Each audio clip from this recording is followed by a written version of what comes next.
The cannons roar as flames tear through the harbor. Portuguese galleons unleash hellfire on the holiest port in Islam. In the burning streets of Jeddah, Ottoman defenders scramble to fortifications, while civilians flee toward Mecca's gates. At the helm of the flagship stands a man carrying the weight of his father's legend, Vasco da Gama, son of the explorer who changed the world. His orders are simple: burn Jeddah, destroy the Ottoman Red Sea fleet, cut off the lifeline to the holy cities. But what he doesn't know is that this attack will trigger a chain of events that reshapes the entire balance of power in the Indian Ocean. He was born into legend, but he would have to forge his own. Vasco da Gama grew up in the shadow of the most famous navigator in history. While other boys played with wooden swords, he studied his father's charts, the routes that connected Europe to the riches of India. But charts don't teach you what his father learned the hard way: that the Indian Ocean is a graveyard, that every port hides enemies, that one mistake means death for you and everyone under your command. His father, Vasco da Gama, had opened the sea route to India in 1498, but that achievement came drenched in blood. The Portuguese strategy was brutal and effective: dominate the spice trade by controlling the ocean, destroy any fleet that challenged them, show no mercy to competitors. By 1541, Portugal controlled a chain of fortresses from Mozambique to Malacca. They called it the Estado de India, the State of India. But they had one problem, a problem that was growing stronger every year. The Ottoman Empire had arrived in the Red Sea, not just as traders, as conquerors. Sultan Suleiman the Magnificent, the most powerful ruler on earth, had expanded his empire to Egypt and beyond. The Ottomans controlled the ancient trade routes, the overland paths that had enriched empires for thousands of years. Now they wanted the sea routes too. In 1538, Ottoman Admiral Suleiman Pasha had led a fleet into the Indian Ocean and besieged the Portuguese fortress at Dee. The siege failed, but it proved something terrifying to Portuguese commanders. The Ottomans could project power anywhere.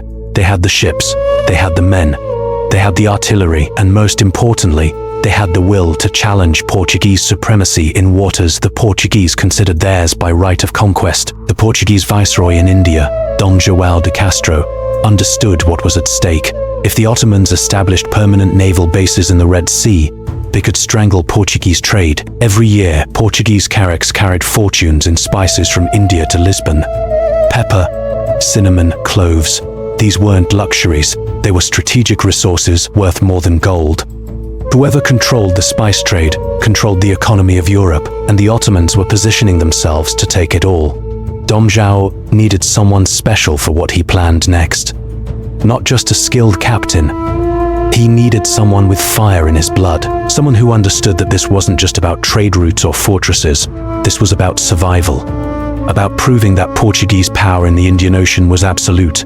He needed the son of Vasco da Gama. Estevão da Gama arrived in India in 1540, commanding a fleet of reinforcements. He was 30 years old, already a veteran of naval combat in the Atlantic. But the Indian Ocean was different. The monsoons could destroy entire fleets. The heat killed men faster than scurvy. The distances were so vast that help might be months away when you needed it most. And everywhere, enemies waited. Pirates from Malabar, the Zamorin of Calicut with his war fleets, Ottoman galleys prowling the Arabian Sea. One wrong move, and your command could end in disaster. But Dom João saw something in Estevão that others might have missed. This wasn't just a man trying to live up to his father's name. This was a man who wanted to surpass it. Vasco da Gama had found the route to India. His son would secure it forever. Dom João gave him the mission that would make or break his reputation. Sail north, find the Ottoman Red Sea fleet, and destroy it at its source. The target was Jeddah, the gateway to Mecca. Every year, hundreds of thousands of Muslim pilgrims from across the Islamic world converged on Jeddah before making the final journey to the holy city. The port generated enormous wealth from pilgrim traffic, trade goods, and religious donations. But more importantly, it served as the main Ottoman naval base in the Red Sea, destroyed Jeddah's fleet and fortifications, and Ottoman power in the region would collapse. There was one massive problem. Jeddah wasn't some poorly defended trading post. The Ottomans had turned it into a fortress. Stone walls 30 feet high surrounded the city. Artillery batteries covered the harbor approaches. The Ottoman governor, Suleiman Pasha, commanded a garrison of experienced janissaries, elite infantry, who had conquered half of Europe. And in the harbor sat the Red Sea Fleet, galleys designed for ramming and boarding, crewed by sailors who knew these waters better than any Portuguese. Estevão studied the intelligence reports with growing concern. Previous Portuguese raids on Red Sea ports had all failed. The Portuguese had superior ships, better guns and more experienced ocean navigators, but the Ottomans had local knowledge, numerical superiority, and fortifications designed to withstand siege. Every advantage came with a corresponding weakness. The question was simple. Could he exploited Ottoman weaknesses? The question was simple. Could he exploited Ottoman weakness? He assembled his fleet at Goa, the jewel of Portuguese India. 25 ships. Not a massive armada, but enough if used correctly. The core of his force consisted of galleons, the Portuguese heavy warships that dominated ocean combat. Tal, heavily armed, designed to fight at range with artillery. Then came the caravels, smaller and fasters, perfect for reconnaissance and pursuit. Finally, the fusters, shallow draft vessels that could operate close to shore. But ships meant nothing without men who could use them. Estevão handpicked his captains from the most aggressive officers in the Estado de India. Men who had survived battles from Hormuz to the Moluccas. Men who understood that hesitation in combat meant death. He needed killers, not diplomats. This wasn't going to be a blockade or a negotiation. This was going to be total war. The plan was audacious to the point of madness. Sail north up the Arabian coast during the summer monsoon, when winds made the journey nearly impossible. Approach Jeddah under cover of darkness, launch a surprise assault at dawn. Destroy the Ottoman fleet in harbor before it could escape, bombard the fortifications, land troops, burn everything, and get out before Ottoman reinforcements could arrive from Suez. Timing was everything. The Ottomans had spies in every Portuguese port. If word leaked about the expedition's destination, Jeddah would be reinforced and the element of surprise lost. Estevão told no one outside his inner circle. Not even his own captains knew the target until they were at sea and committed to the mission. On August 3rd, 1541, the fleet departed Goa. The monsoon winds fought them every mile. Storms battered the ships. Men died from heat and disease. Water supplies ran low, but Estevão pushed forward with relentless determination. His father had nearly died making the first voyage to India. He had survived storms that sank entire fleets. Estevão wasn't going to turn back because of bad weather. As they sailed up the Arabian coast, Estevão drilled his men constantly, gunnery practice, boarding exercises, fire discipline. He knew from experience that battles were won or lost in the first minutes of contact. The crew that acted faster, aimed better, and maintained discipline under fire would win. Everything else was just details. They raided small coastal settlements along the way, partly for supplies, partly to spread confusion about their actual target. Portuguese ships attacking here, Ottoman dispatches reported, but where are they heading? By the time Ottoman intelligence pieced together the pattern, it would be too late. In early November, scouts reported they were approaching Jeddah. The plan was simple, because complex plans fell apart under fire.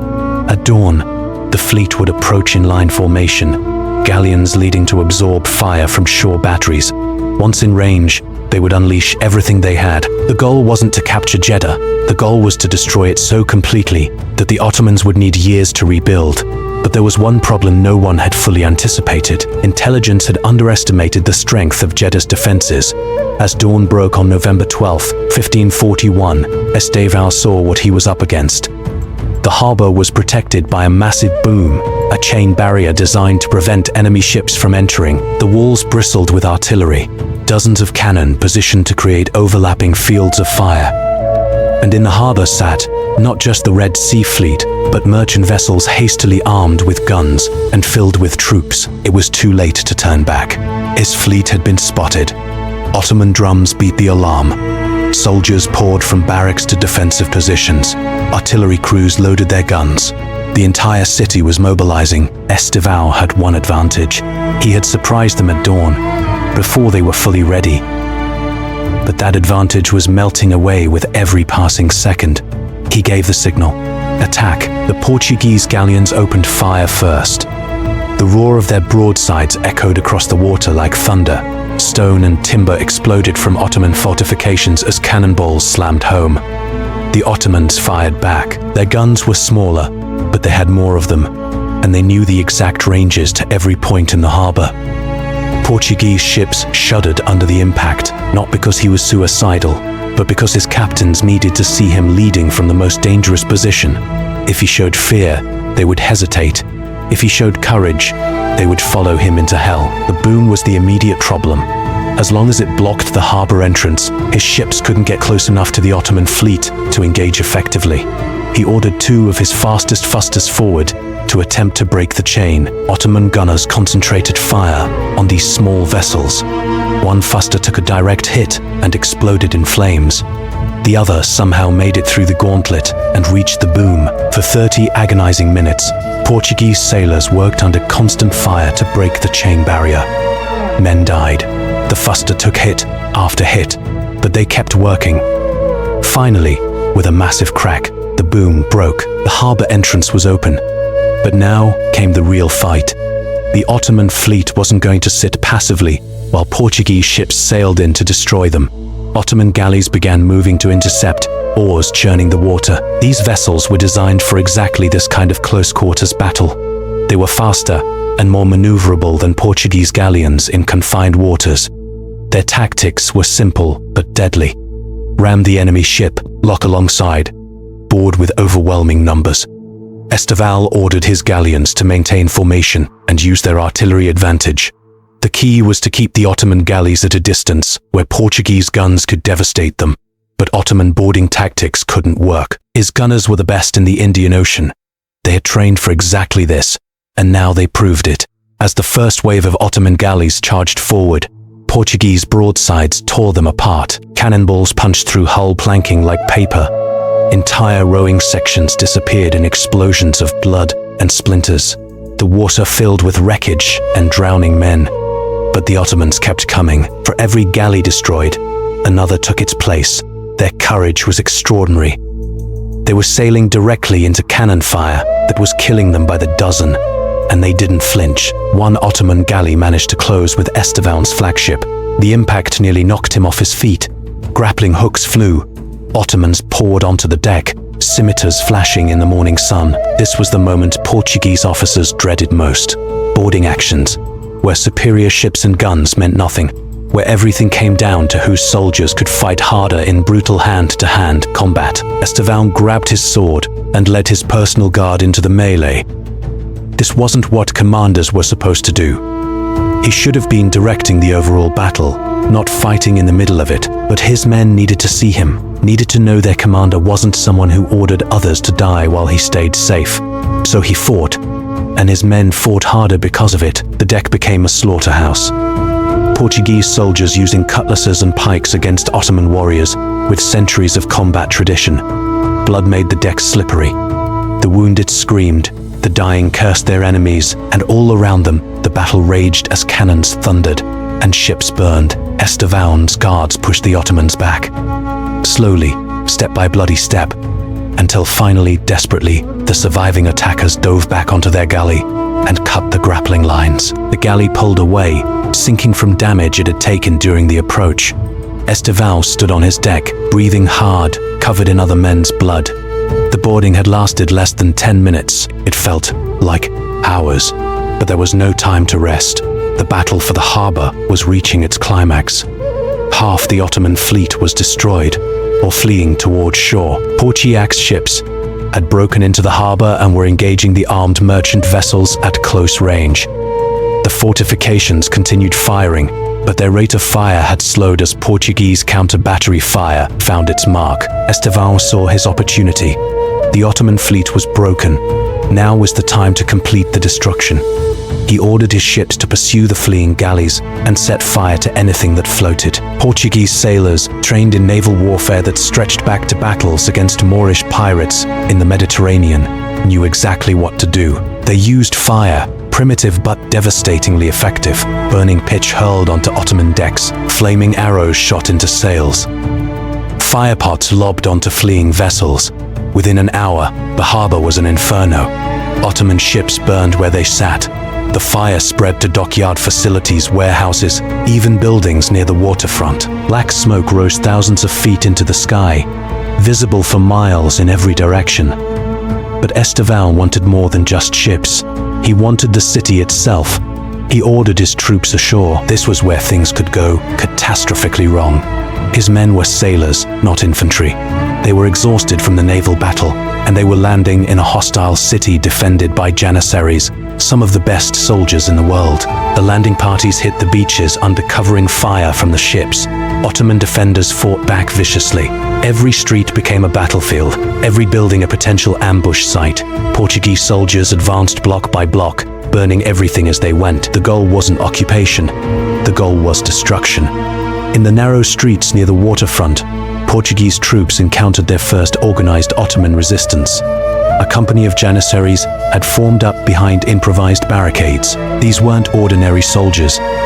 Janissaries were the Ottoman elite, slave soldiers, taken as boys, trained in warfare, and forged into an infantry force that had conquered Constantinople and shattered the armies of Europe. They didn't break, they didn't run, they stood their ground and fought. The firefight lasted for hours. Portuguese soldiers with matchlock muskets against janissaries with composite bows and firearms. The janissaries had better cover and knew the terrain, but the Portuguese had naval gun support. Esteval ordered his ships to fire into the city, aiming for the janissary positions. Stone and timber exploded around the Ottoman defenders. Buildings collapsed. Entire sections of wall came down. Finally, bloodied and depleted, the janissaries fell back. Portuguese troops pushed deeper into the city.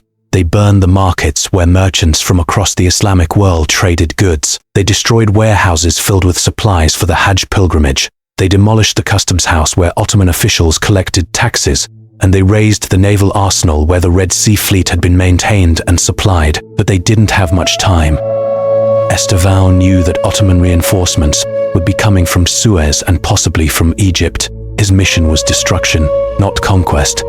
There was no point holding Jeddah if it meant being trapped and destroyed by a larger Ottoman force. As the sun began to set on November 12th, Esteval ordered his forces to withdraw.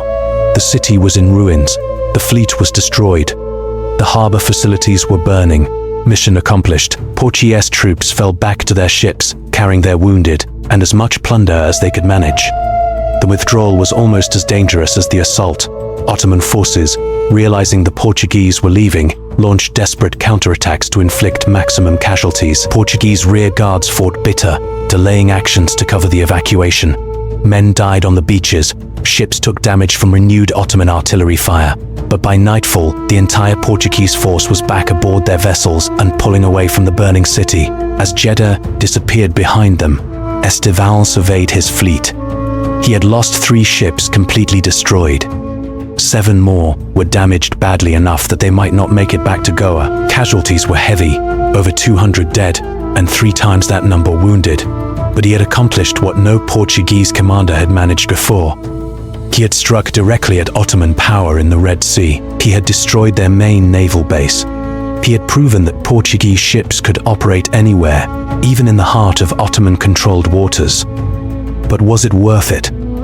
That question would haunt him for the rest of his life, because while Jeddah burned, consequences were already building that he couldn't foresee. Sultan Suleiman the Magnificent received news of the Jeddah attack while in Istanbul. The reports enraged him, not just because of the military defeat, though that was bad enough, but because Jeddah was the gateway to Mecca. The Portuguese hadn't just attacked an Ottoman city. They had attacked Islam's holiest sites. They had proven they could strike anywhere, that nowhere in the Islamic world was safe from Christian aggression. Suleiman issued orders immediately. The Red Sea fleet would be rebuilt, bigger, stronger, with more ships and more guns than before. The fortifications of Jeddah would be enhanced to the point where no fleet could threaten them. And most importantly, Ottoman naval strategy in the Indian Ocean would change fundamentally.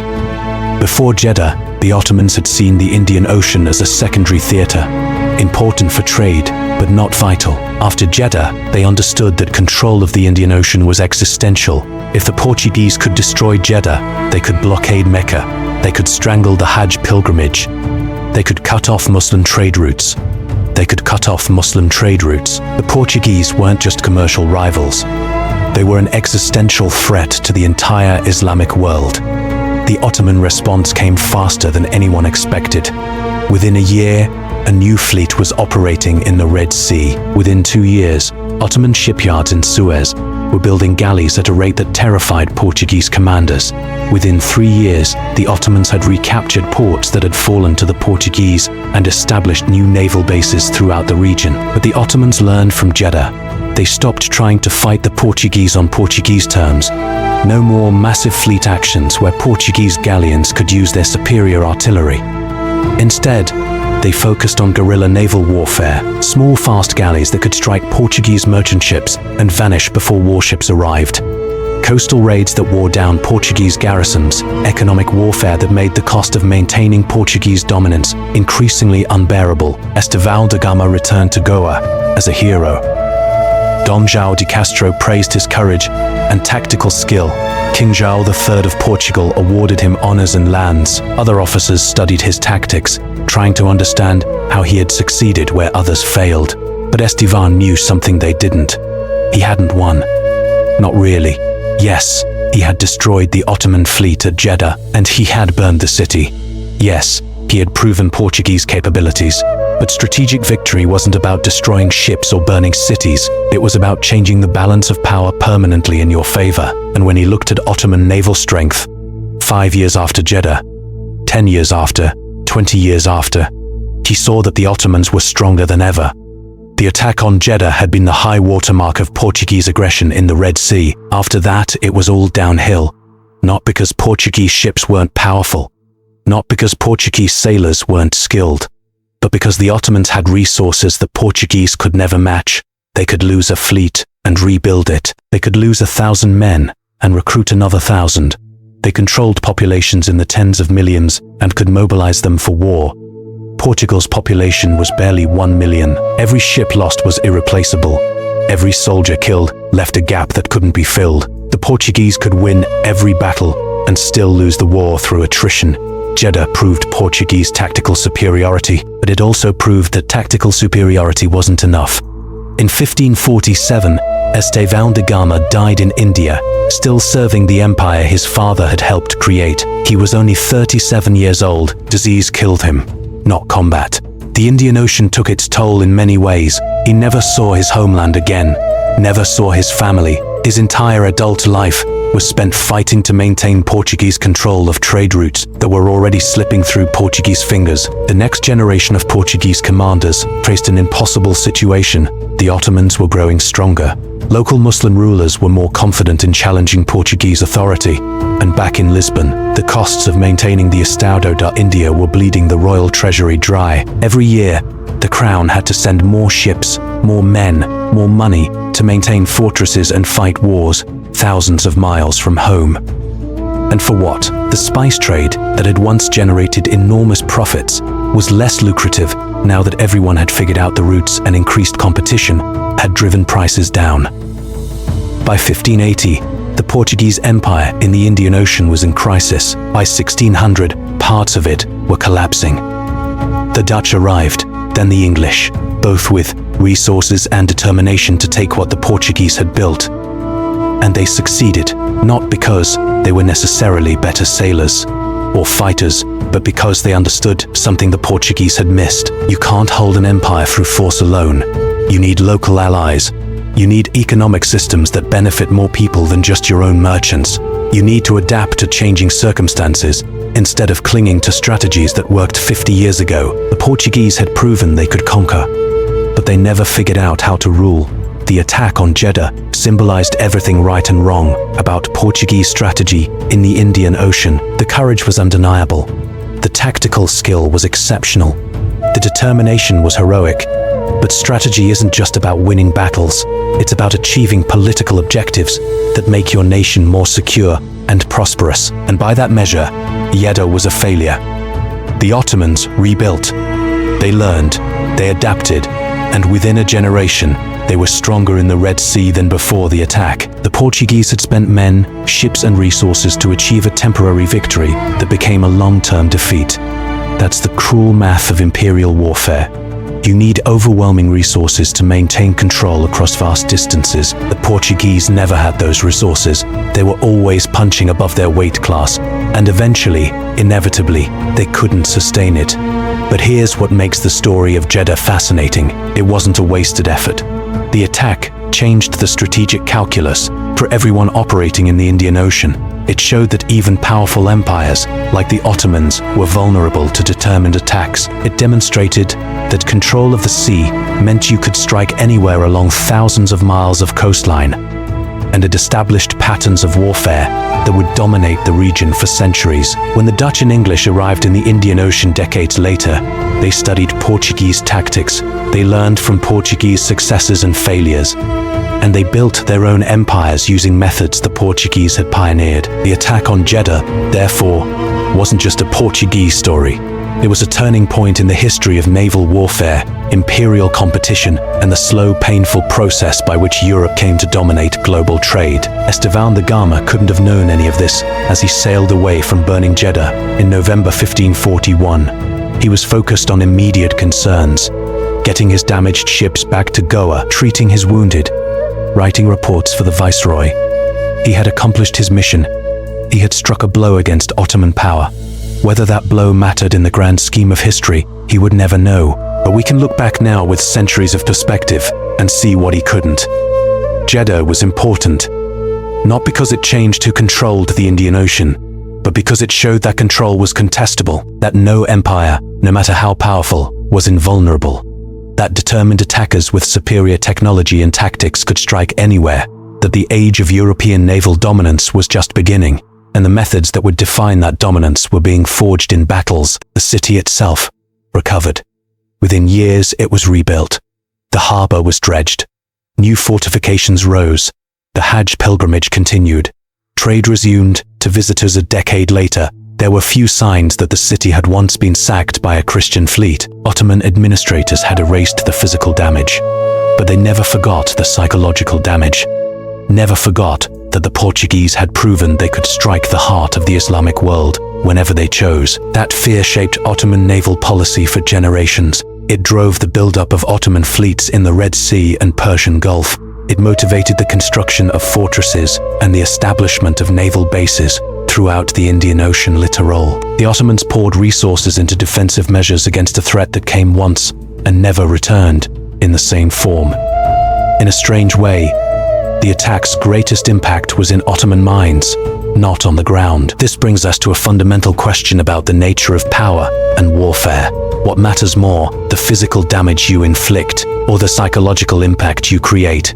Vasco da Gama destroyed ships and burned buildings. That was real. But his greater achievement was demonstrating that the Portuguese navy could project power anywhere, that no Ottoman port was safe, that European military technology gave attackers advantages that defenders couldn't counter. That psychological edge was Portugal's greatest asset in the Indian Ocean. Local rulers feared Portuguese naval power even when Portuguese forces were relatively small. They signed treaties, paid tribute, and made concessions because they believed the alternative was destruction. The attack on Jeddah reinforced that belief. It showed what happened to those who challenged Portuguese supremacy. Overwhelming force delivered with ruthless efficiency. But psychological edges have a shelf life. They work until someone calls your bluff, or until someone figures out how to counter your advantages, or until your enemies build up enough strength to overwhelm you through sheer numbers. All three happened to the Portuguese over the next century. First, local rulers realized that Portuguese forces were stretched thin and couldn't be everywhere at once. Then, the Ottomans developed naval tactics specifically designed to counter Portuguese advantages. Finally, the Dutch and English arrived with resources that dwarfed what the Portuguese could deploy. By the mid-17th century, Portuguese power in the Indian Ocean was a shadow of what it had been in Vasco da Gama's time. The Estado da India still existed, but it controlled far less territory, fought far fewer battles, and generated far less wealth. The age of Portuguese naval supremacy had passed. Other powers had learned the lessons Portugal taught and used them more effectively than the teachers. Does this mean the attack on Jeddah was ultimately meaningless? No. Historical events don't have to permanently change the world to be significant. They're significant because they reveal something about the time they occurred in, about the people involved, about the dynamics of power that shape decisions. Jeddah revealed that the Portuguese Empire was simultaneously powerful and fragile. Powerful enough to strike anywhere. Fragile enough that every strike risked disaster. It revealed that Vasco da Gama was both his father's son and his own man. He carried the same determination, the same willingness to risk everything on audacious plans. But he also understood modern naval warfare in ways his father never had to. Vasco da Gama fought for exploration and trade. Vasco da Gama fought for imperial survival. Different wars require different warriors, and it revealed something about the Ottomans that's easy to overlook. They lost the battle for Jeddah. Their fleet was destroyed. Their city was burned. By any tactical measure, it was a devastating defeat. But they didn't give up. They didn't withdraw from the Indian Ocean. They rebuilt, adapted, and came back stronger. That resilience, that refusal to accept defeat, is why the Ottoman Empire lasted for centuries. They understood that losing battles didn't mean losing wars. The story of Jeddah is ultimately about the limits of military power. You can have the best ships, the best guns, the best commanders. You can win brilliant victories that historians study centuries later. But if you can't translate tactical success into strategic advantage, if you can't build something lasting with your victories, then you're just buying time. That's what Portugal did in the Indian Ocean, bought time with blood and gold and incredible acts of courage. Eventually, time ran out. Vasco da Gama stands at the end of one era and the beginning of another, the era when a handful of Portuguese ships could dominate an ocean through superior technology and tactics, and the beginning of the era when that dominance would be challenged by rivals with equal technology and superior resources. He couldn't see that transition while he lived it. He just saw the immediate mission, the immediate threat, the immediate opportunity. That's the nature of being in history rather than studying it. You make decisions with incomplete information. You take risks based on calculations that might be completely wrong. You bet your life and the lives of everyone under your command on plans that seem brilliant in theory, but fall apart under the friction of reality. Vasco bet on Jeddah and won the immediate battle. Whether he won anything more than that, we're still debating almost 500 years later, and maybe that's the real legacy of the attack on Jeddah. Not that it changed the world, but that it showed us how one moment, one decision, one battle contain all the complexity and contradiction of an entire age. How courage and skill can coexist with strategic futility. How winning can be the first step toward losing. How the son of a legend can create his own legend while standing in his father's shadow. How empires rise and fall on the backs of men who never see the larger patterns they're part of, who fight and die for causes that history will judge in ways they never imagined. The morning after the attack, as Vasco da Gama sailed away from Jeddah, he believed he had accomplished something significant. And he had. Just not in the way he thought, not in the way anyone thought at the time. The significance was in what came after, in the Ottoman response, in the strategic calculations that shaped naval warfare for generations, in the lessons that future empires learned from Portuguese success and failure, in the long, slow decline of Portuguese power and the rise of new powers using Portuguese methods. History isn't clean. It doesn't have clear winners and losers, obvious lessons, straightforward morals. The attack on Jeddah is messy and complicated and contradictory. It's a story of courage that didn't lead to triumph, of tactical brilliance that masked strategic blindness, of a man trying to live up to his father's legend who succeeded and failed simultaneously. But isn't that more interesting than a simple tale of heroes and villains? Isn't that more true to how history actually works? The Portuguese weren't evil conquerors, though they did evil things. The Ottomans weren't innocent victims, though they suffered defeat. Everyone was pursuing their interests with the tools they had available. Some tools worked better than others. Some strategies succeeded, some failed. And 5 centuries later, we're still trying to understand what it all meant and whether the men who fought and died in Jeddah's harbor that November morning would recognize the stories we tell about them.